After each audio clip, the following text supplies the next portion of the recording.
Hello বন্ধুরা, চলে এসেছি আজকে একটি নতুন ভিডিও নিয়ে। আজকে আমি বানাবো এঁচোড় চিংড়ি। তো চলো ফার্স্টেই তোমাদের দেখিয়ে দিই এঁচোড় চিংড়ি বানানোর জন্য আমি কি কি জিনিস নিয়ে নিয়েছি। তো বন্ধুরা দেখতে পাচ্ছ আমি এঁচোড় চিংড়ি বানানোর জন্য এখানে এঁচোড়টাকে নুন হলুদ দিয়ে ফার্স্টে সিদ্ধ করে নিয়েছি। তারপরে এখানে নিয়ে নিয়েছি চিংড়ি মাছ, আর এখানে ডুমো ডুমো করে কাটা আলু, এখানে রয়েছে জিরে ধনে বাটা, আদা রসুন বাটা, কাঁচা লঙ্কা, টমেটো, পেঁয়াজ, আর এখানে আমি নিয়ে নিয়েছি হলুদ গুঁড়ো, লঙ্কা গুঁড়ো, নুন। তো এবার চলো দেখানো যাক। তো এঁচোড় চিংড়ি বানানোর জন্য আমি আলুটাকে প্রথমে ভেজে নেব। কড়াই দিয়ে দিচ্ছি সরিষার তেল।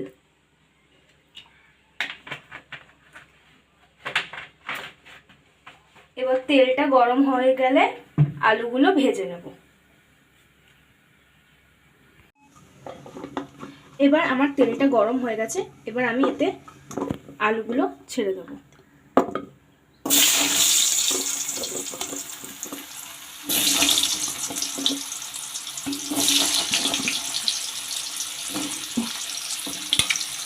আলুটা ভালো করে নুন হলুদ দিয়ে ভেজে নেব।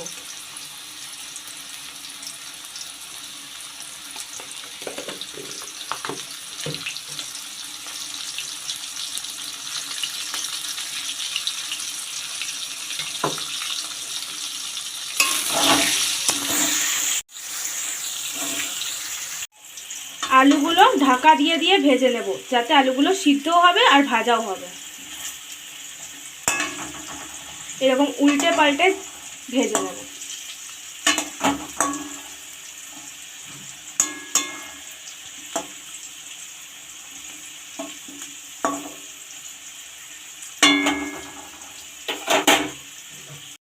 দেখতে পাচ্ছেন বন্ধুরা, আমার এখানে আলুটা ভাজা হয়ে গেছে। এবার আমি আলুটাকে তুলে নেব।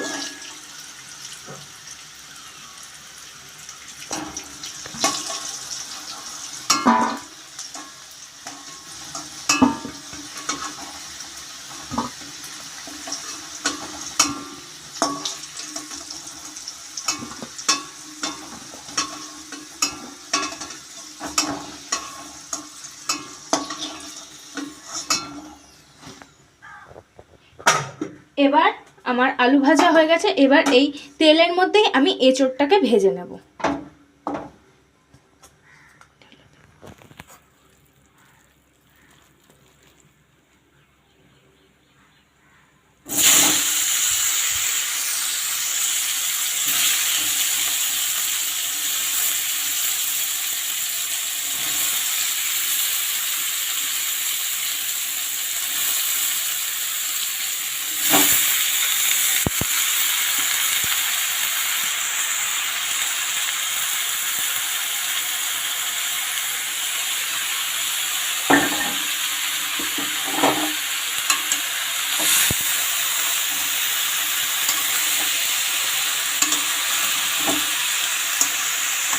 এইটাতে যেহেতু নুন হলুদ আগে দিয়ে সিদ্ধ করে রেখেছিলাম, সেই জন্য এখন আর নুন হলুদ দেবো না। এখন শুধু ভালো করে ভেজে নেবো এঁচোড়টাকে।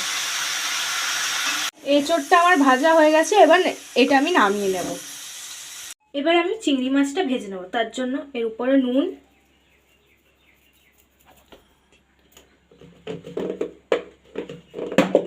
আর হলুদ দিয়ে চিংড়ি মাছটা ভেজে নেব।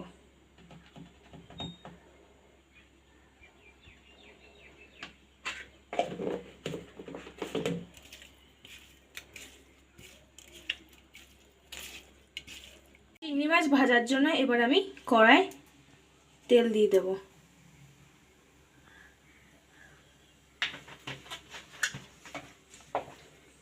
কড়াই তেল দিয়ে দিয়েছি। কড়াইটা গরম হলে চিংড়ি মাছটা ভেজে নেব। তেল আমার গরম হয়ে গেছে, এবার আমি চিংড়ি মাছটা ছেড়ে দেব।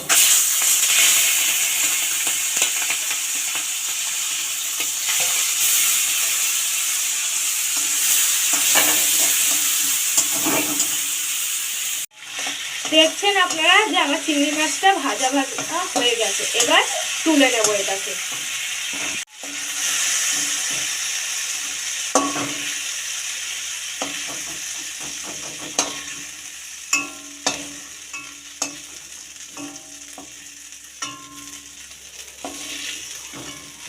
এবার এর মধ্যেই আমি সরষের তেল দিয়ে দেবো।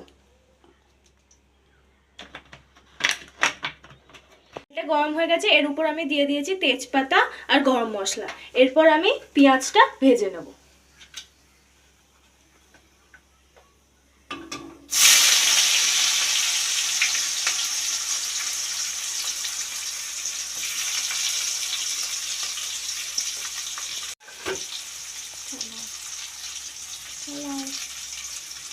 পেঁয়াজের উপর নুনটা দিয়ে পেঁয়াজটাকে লাল লাল করে ভেজে নেব ভালো করে।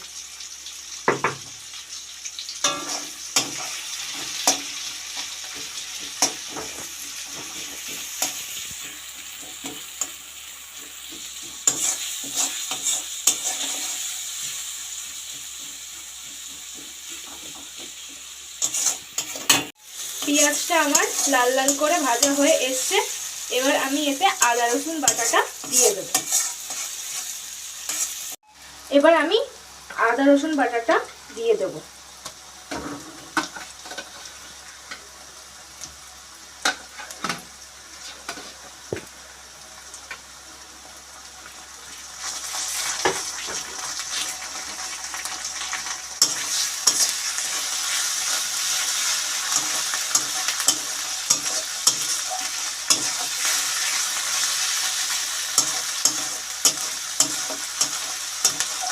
এরপর আমি এর উপর দিয়ে দেব ধনে জিরে বাটাটা।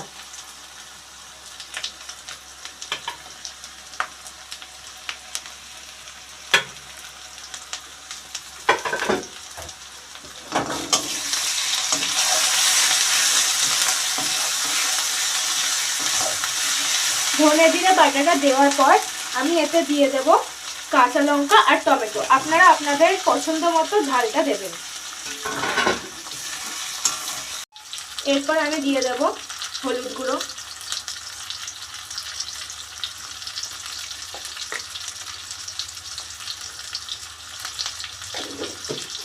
লঙ্কা গুঁড়ো,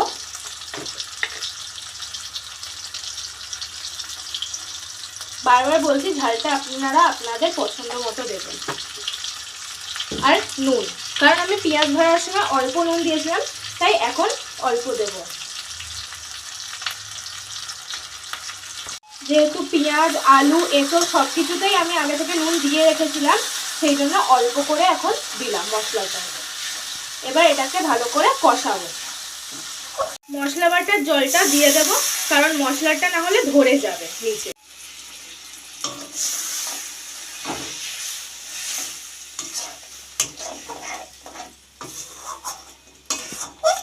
মশলাটা কষানোর সময় এর মধ্যে অল্প করে একটু চিনি দিয়ে দেবো, তাহলে মশলার কালারটাও ভালো আসবে আর রান্নার টেস্টটাও ভালো হবে।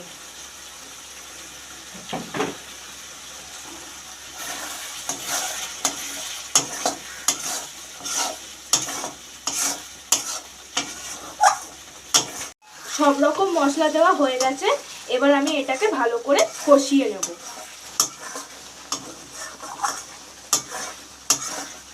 আমার মশলাটা কষা কষা হয়ে এসছে। এবার এতে আমি আলু আর এঁচোড়টা দিয়ে ভালো করে একসাথে কষিয়ে নেব।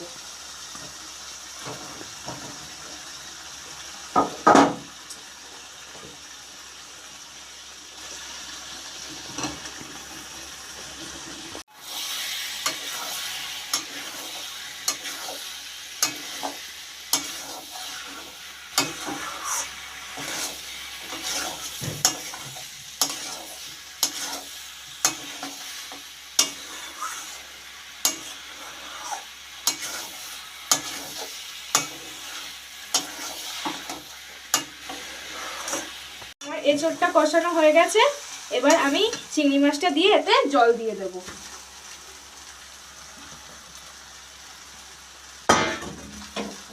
জলটা আমি একটু গরম করে নিয়েছি, এই জলটা তরকারির মধ্যে দিয়ে দেব।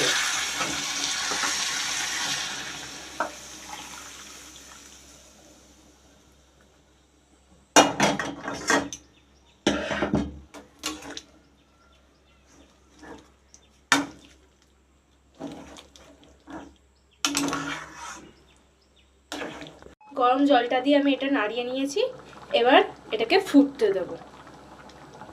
আমার এঁচোড় চিংড়ি তৈরি। এর উপর আমি একটু গরম মশলা, গরম মশলা গুঁড়ো আর ঘি দিয়ে এটাকে নামিয়ে নেব।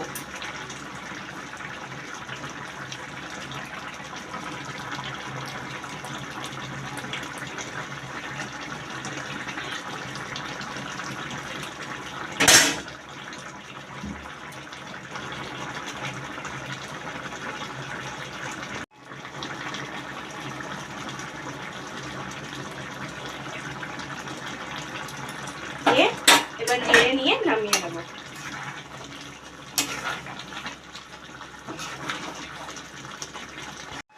এবার আমার এঁচোড় চিংড়ি রেডি।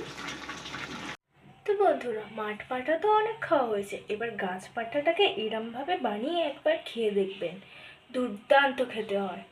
তো আজকের ভিডিও ভিডিওতে বাই বাই। তো তোমরা দেখতেই পাচ্ছ এই যে আমাদের গাছ পাটার রেসিপি রেডি। এরমভাবে বানিয়ে খেও তোমরা, আর কমেন্ট সেকশনে অবভিয়াসলি লিখো কেমন হয়েছে।